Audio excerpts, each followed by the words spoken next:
She barely registered the sound of her own breathing, shallow, ragged, like wind leaking through cracked glass. The world was aflame. Smoke slithered through the broken trees, weaving between shattered shuttle parts and chunks of scorched alloy. The soil beneath her body steamed with heat.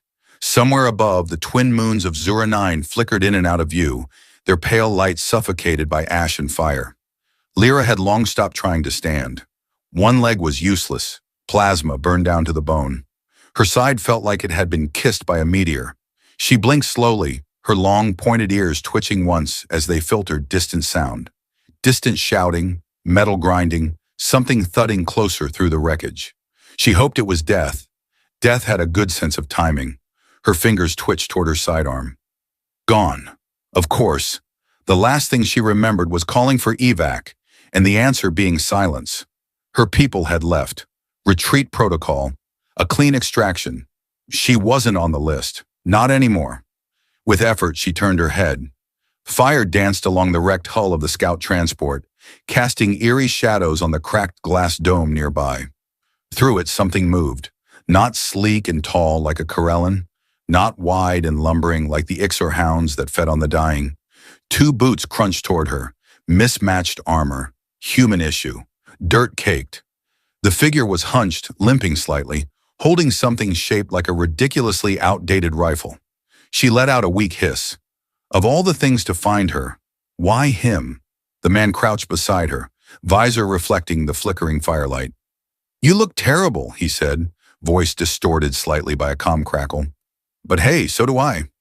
She blinked, unimpressed. He removed his helmet. Human male, mid-30s probably. Messy dark hair, smudged face. Eyes that looked too awake for someone this deep into enemy territory. "Name's Elias. I'd shake your hand, but yours looks kinda crispy." She tried to speak, but only blood came out. He rummaged in his bag, pulled out something that looked like a protein bar fused with industrial sealant. "No offense, but you're leaking more than a broken coolant pipe. You eat this or I shove it in your mouth. Doctor's orders." He wasn't a doctor. He didn't look like he'd passed any form of training. And yet, here he was, kneeling in the mud next to an enemy, trying to save her life with sass and a suspicious-looking snack. "Why?" she croaked finally, the word warping through cracked lips. Her translator implant flickered to life with a spark. He paused. The grin slipped. "Because no one else did," he said simply, reaching under her shoulders. "Now shut up, or I'll start singing. And I warn you, my rendition of Space Cowboy Blues has started wars." She wasn't light, not with armor, not with the dead weight of betrayal, but he carried her anyway, stumbling, swearing, cracking jokes under his breath like they were the only fuel he had left. Each step away from the crash site felt like a rebellion against logic, against protocol, against everything their species had drilled into them. When she slipped into unconsciousness again, the last thing she felt wasn't fear. It was the faint, rhythmic thump of a human heartbeat, close to her own, steady in the smoke. And in that absurd, painful moment, she realized she might not die after all, which was, frankly, very inconvenient. Lyra awoke to the scent of something burnt, and it wasn't her. That was new. Her eyelids peeled back with effort, revealing a curved ceiling overhead, cracked and patched with bits of reflective foil. Dim green lights pulsed weakly from a generator that sounded like it was having an existential crisis. Around her, the remnants of a human recon shelter had been repurposed into a makeshift med bay, or more accurately, a garbage fort pretending to be one. "You're alive," came Elias's voice from nearby. "That ruins my dramatic monologue." She turned her head slowly. He was crouched at a workbench made of crate lids and bent piping, tinkering with a gadget that sparked more than it functioned. His jacket hung off one shoulder like it had given up trying to be useful. A mug steamed beside him, some sort of brew that smelled like melted rubber and regret. "Where?" she murmured. "Safe. For now." "Welcome to Fort Questionable Decisions," he said, gesturing grandly to the tiny shelter. "Population? Yes. Amenities include a broken heater, one med kit with half a bandage, and a charming host who definitely knows what he's doing." She grunted, somewhere between amusement and despair. "Okay, maybe safe is a strong word. Elias admitted, rising and bringing her a small canister. Water. Sort of. Don't ask how I filtered it. I'll just say the socks are clean now. Her fingers closed around the canister. Her strength was returning slowly like a reluctant sunrise. The burns across her side had been dressed with a mixture of human gel and Corellan nanofoam. His doing, clearly. The combination shouldn't have worked, but it had. Why didn't you leave? She asked, the translator implant making her words sound smoother now. Elias scratched his head. I thought about it, but then you made this really dramatic death face, and I figured, nah, can't let her go out like that. Besides, I already stole your translator tech. Might as well stick around and learn how to say something cool in Corellan. Like what? I don't know, something like, I come in peace mostly. Or, sorry I stepped on your ceremonial egg bowl. Lyra gave the tiniest smile. It hurt, but it happened. Elias sat beside her, his boots scraping against the floor. We're about 5 clicks from where your shuttle went kaboom. Still lots of patrols sniffing around, but the drones haven't pinged us yet. I've got a signal scrambler running on that battery over there. Works fine as long as you don't breathe near it. She shifted, groaning. Her long ears twitched, picking up the faint hum of scanning pulses in the distance. They'll find us eventually. Yeah, Elias said, sipping from his questionable mug. But not today. And tomorrow's a whole different problem. Right now, we get you mobile again.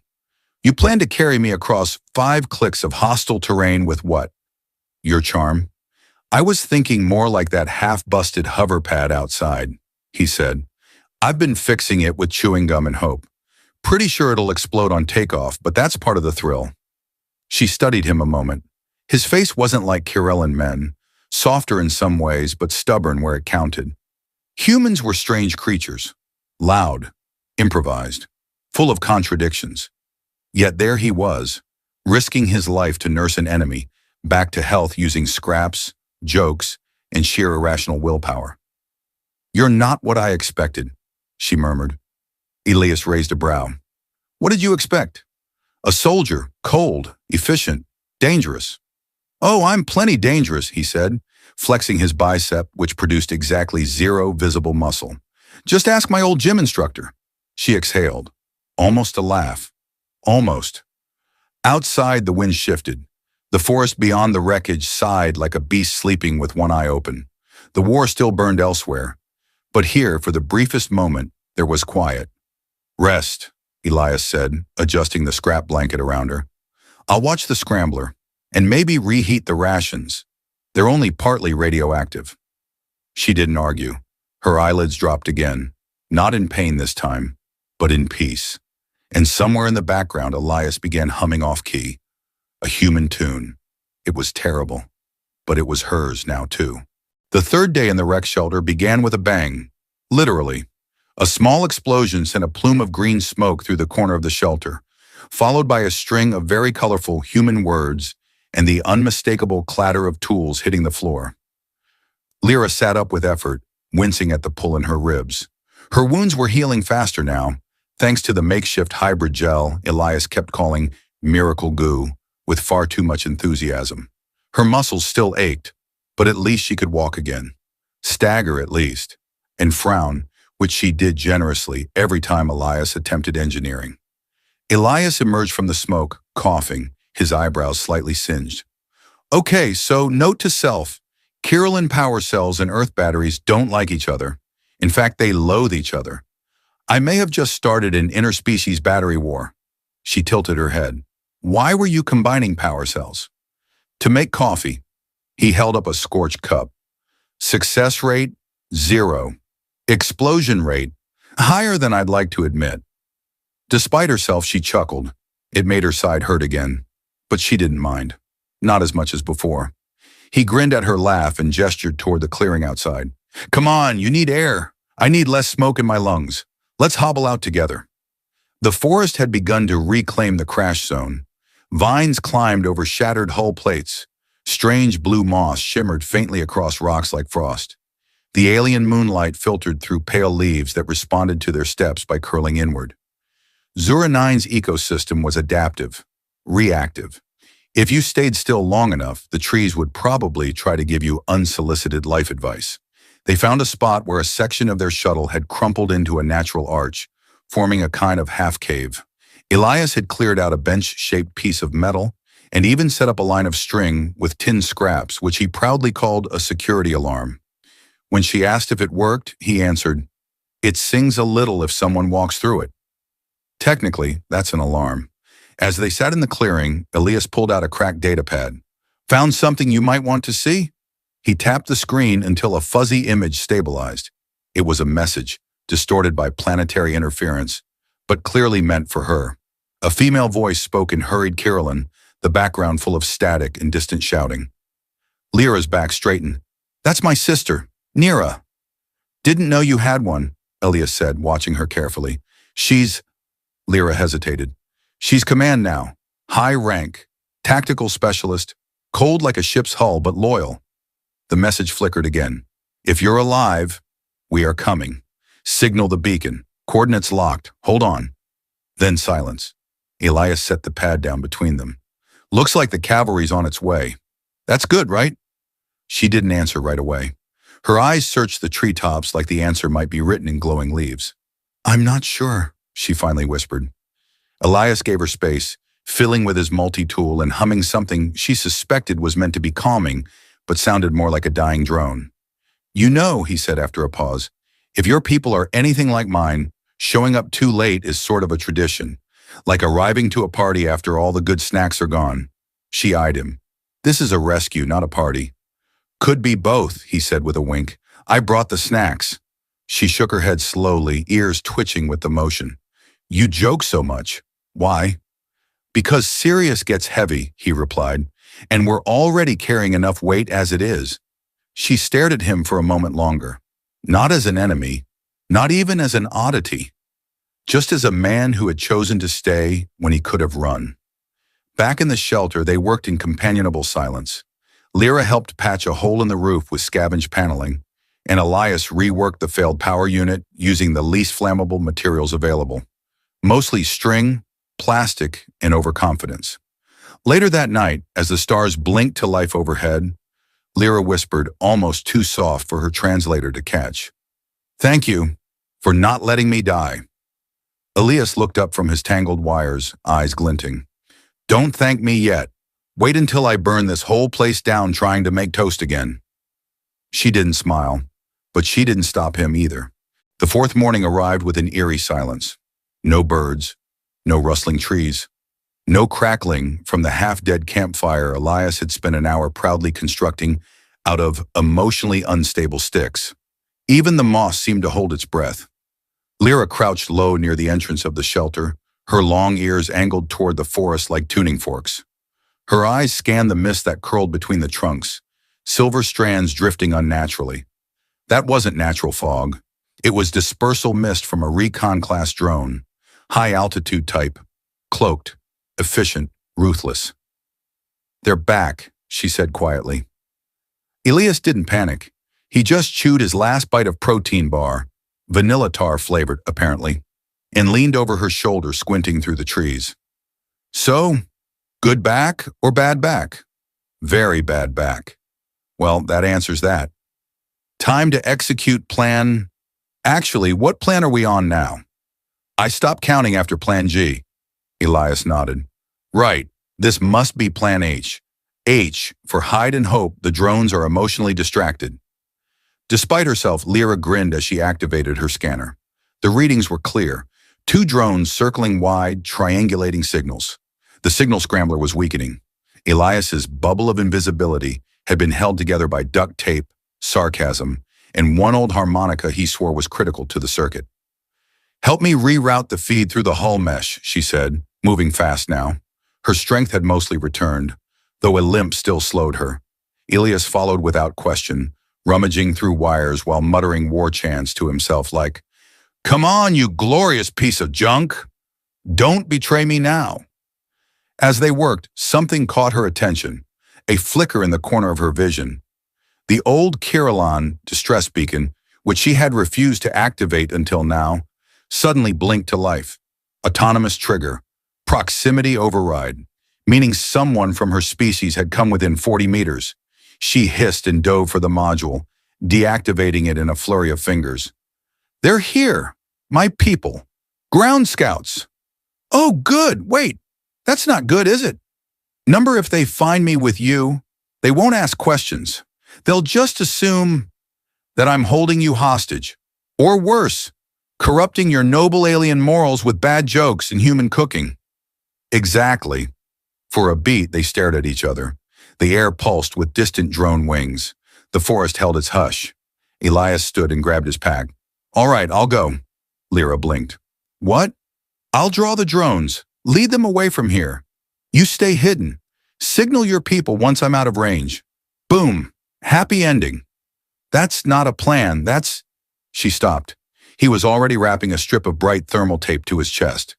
"They'll see you from orbit." Perfect. That's the idea. He adjusted his helmet, still dented from his previous attempt at tactical rolling. Lyra grabbed his arm. "You'll die." He looked at her with that maddening calm again. "Maybe, but you won't. And I kind of like the idea of one of us making it out of this dumb forest." She hesitated, and then, without fully understanding why, she unclipped her personal beacon, a slim, elegant device shaped like a crescent, and pressed it into his hand. "If you're doing this, then take this. It'll emit a pulse every 30 seconds. Lead them west. The terrain's jagged. Drones hate uneven footing." He stared at the beacon, then at her. "You sure?" "I'm not sure about anything anymore, except that if you sing while you run, I will find you and shoot you myself." He grinned. "No promises." Moments later, he vanished into the mist, beacon pulsing faintly in hand, his silhouette shrinking as the trees swallowed him. And Lyra remained behind, heart hammering, pulse sinking, not with fear, but with the impossible rhythm of someone who should have been a stranger, but wasn't. The forest was silent again, but this time it wasn't peaceful. It was the kind of silence that held its breath, waiting to see if someone, would return from the other side of the tree line. Lyra stood alone in the shadow of their makeshift shelter, pulse still thrumming from the moment Elias had disappeared into the mist. The beacon she'd given him still pulsed on her scanner, a soft, rhythmic ping moving westward just as planned. So far, the drones were following. So far, he was alive. She paced, ears twitching at every twig snap, every rustle of leaves. Part of her wanted to activate the beacon again, to call in her people, to end this game of shadows once and for all. But another part, the louder, more stubborn part, told her to wait. Just a little longer. For him. She busied herself with repairs. The power relay was fried again. The harmonica-based signal scrambler had melted into a very creative shape. She muttered in Kirellan as she stripped wires and redirected power through an old medical scanner. Improvised circuitry hummed to life. Primitive tool, she whispered to herself, held together by chaos and blind luck. Still, it worked. Hours passed. The sky above shifted from pale silver to twilight mauve. She monitored the drones, watched them drift further west, until their signals finally vanished into interference. But the beacon signal, that little rhythmic pulse, stopped too. Lyra froze. Her fingers flew across the scanner's interface, adjusting frequencies, boosting the range, overriding safeguards. No signal, no ping, no Elias. 1,000 possibilities screamed through her thoughts. Captured, killed. Or maybe, just maybe, the beacon had broken. Knowing Elias, that was highly possible. He could ruin a transmitter just by looking at it funny. But still, without wasting another second, she grabbed her weapon, half charged but functional, and slung a satchel of supplies over her shoulder. Her limp was barely noticeable now. Pain was irrelevant. She headed west. The forest grew denser as she moved, the air thicker with bioluminescent pollen that clung to her skin like static. Trees twisted into unnatural shapes, reacting subtly to her presence. Once she heard movement ahead, then saw it. A drone, collapsed and short-circuited, fried from the inside. She approached with caution. Its internal systems had been overloaded by a concentrated power burst, human in origin, the beacon's pulse generator, so he had used it to disable the drone. Brilliant. Suicidal. So very him.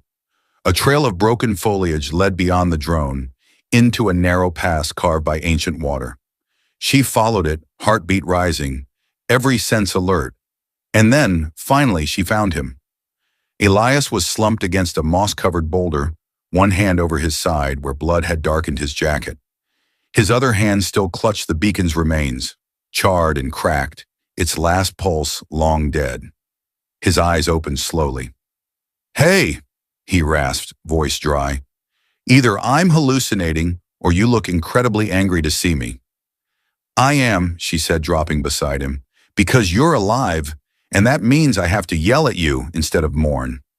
He smiled, teeth stained red. "Knew you'd miss my jokes." She pulled out a stim injector and pressed it into his neck. He winced, but the color started to return to his face. "You're lucky," she muttered. "If that drone had aimed 2 centimeters higher, I'd be dragging a corpse instead of a sarcastic idiot." Elias blinked. "Oh, you do care." She rolled her eyes, but the relief that swept through her was so intense it almost knocked her sideways. "You shouldn't have gone alone. You'd have done the same." "Yes," she admitted, "but I would have done it with less flair and fewer bad decisions." He chuckled weakly. "You've really grown attached to me, huh?" She glanced at him. I'm just too tired to train another human." The stars blinked into view overhead, distant and cold, watching the 2 figures huddled in the dark. Around them, the forest pulsed with quiet life. And within that silence, something had changed. Not just the shape of their survival, but the bond that had formed between 2 lost souls who were never supposed to meet. She helped him stand, arm over her shoulder. "Let's get back," she said. "To the burning shelter with the toxic coffee machine?" "Yep," she said. "It's home now." They returned to the shelter just before dawn, half limping, half laughing, one leaning into the other like 2 halves of a busted shuttle, barely keeping altitude. Lyra's arm stayed firm around Elias's waist, even as he mumbled something about getting a badge for most dramatic injury sustained while being noble and dumb. Once inside, she guided him to the bench and immediately began assembling the medical tools. Her hands moved with purpose now, faster, surer. She no longer hesitated at human anatomy or hesitated with hybrid mixtures. She had learned, adapted, just like him. Elias grunted as she peeled away the torn jacket. "I really like that coat." "It was horrible," she replied. "You looked like a wandering carpet merchant." "Stylish," he corrected. "Rugged." She didn't reply. The wound along his ribs was nasty. Plasma grazed but deep. The drone had come closer than either of them realized. "I'm fine," he offered, watching her face twist into concentration. "Just a little smoldering." "Shut up." He obeyed. The field foam hissed as she applied it, the nano agents fusing into his skin, rebuilding muscle layer by layer.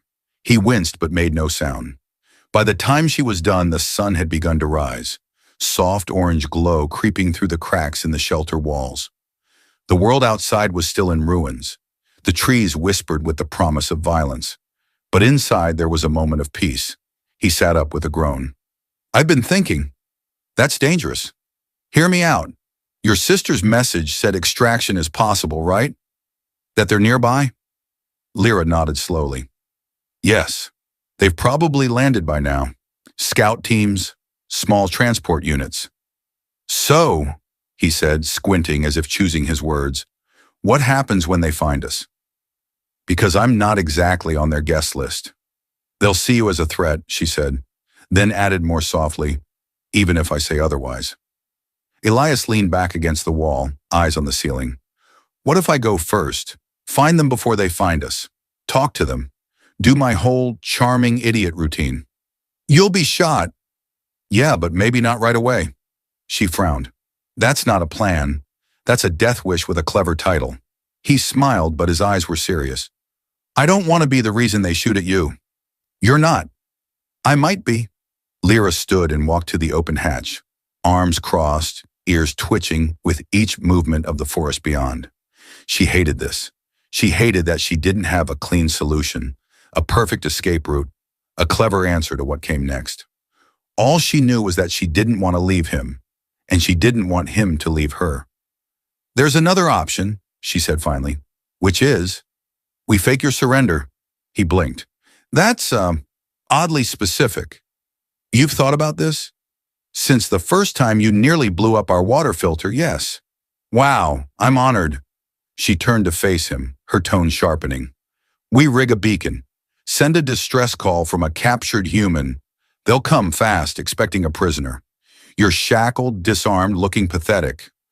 I explained that you were informative, non-hostile, cooperative. Elias scratched his chin. So me?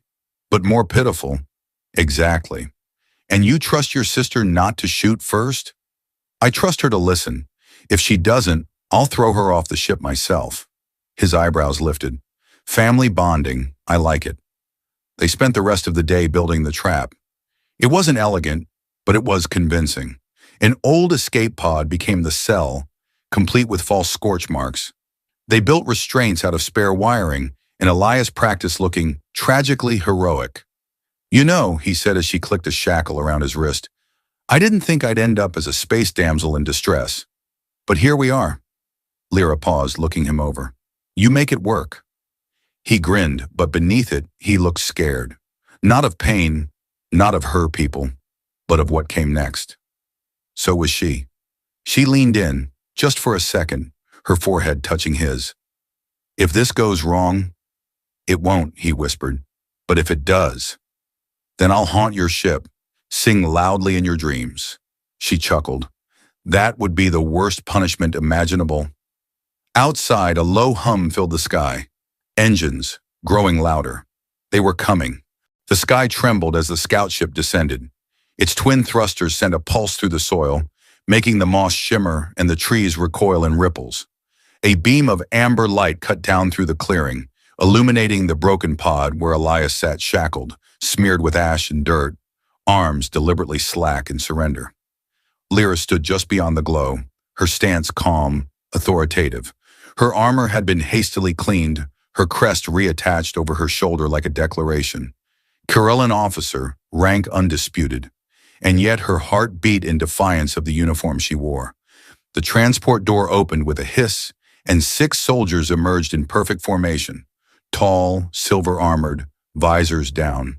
Their steps were inhumanly silent. At their head walked Nira.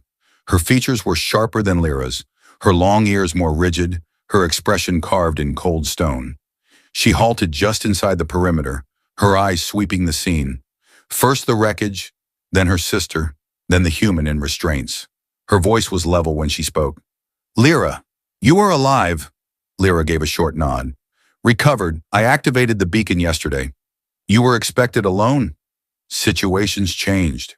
Nira's gaze flicked to Elias, who met it with a tired, unflinching stare. Explain, she said. Lyra stepped forward, and her voice no longer trembled. He rescued me from the wreckage, treated my wounds, hid me from drones, saved my life, twice. Nira blinked. And what does he want in return? Nothing. He refused to leave me behind, even when I ordered him to. The soldiers shifted subtly. A murmur of uncertainty passed between them, silent yet present. He is human, Nira said finally. He is alive, Lyra countered. And not our enemy, not today. Nira's eyes narrowed. That's not your decision. I outrank you in field protocol now, Lyra said. This is my op, and my testimony is enough to grant him protected custody. A long silence followed. Wind rustled through the leaves. The glow of the ship pulsed in rhythm with the tension. Then Elias cleared his throat. Not to interrupt the sisterly death glare session, but these shackles are really chafing. Nira stared at him like one might regard a malfunctioning toaster that had spoken. But it was enough to break the deadlock. She turned away. Unbind him, escort both aboard. They'll answer to command together. The soldiers moved, unlocking their restraints. Elias stood slowly, rubbing his wrists. He gave Lyra a look, half gratitude, half disbelief. She didn't smile, but her eyes were softer. As they boarded the ship, the silence between them was not heavy. It was full. Elias leaned close, speaking low. So what now? They toss me in a cell until I learn to stop making jokes? Possibly, she said. Or you get assigned as a cultural liaison, or a lab specimen. Great. I've always wanted to be labeled Exhibit A, Unexpected Human. She looked at him. You already are. The ship rose, lifting them through layers of sky until the ground vanished in haze. Through the observation port, the planet below shrank, green, scarred, but still alive. Elias sat beside her, his hand resting close but not quite touching hers. You going to be okay with all this? I don't know, she said truthfully. My people won't understand what happened, how I survived, why I didn't leave you behind. They'll want to call you compromised. She turned to him. I am, and I'm not ashamed of it. He grinned. You're definitely more stubborn than you were when I found you. You were unconscious when you found me. Semantics. They sat together in silence as stars unfolded around them, bright specks in endless dark. Somewhere behind them, a war still burned. But in this moment, peace lived in the space between two former enemies who had chosen to trust.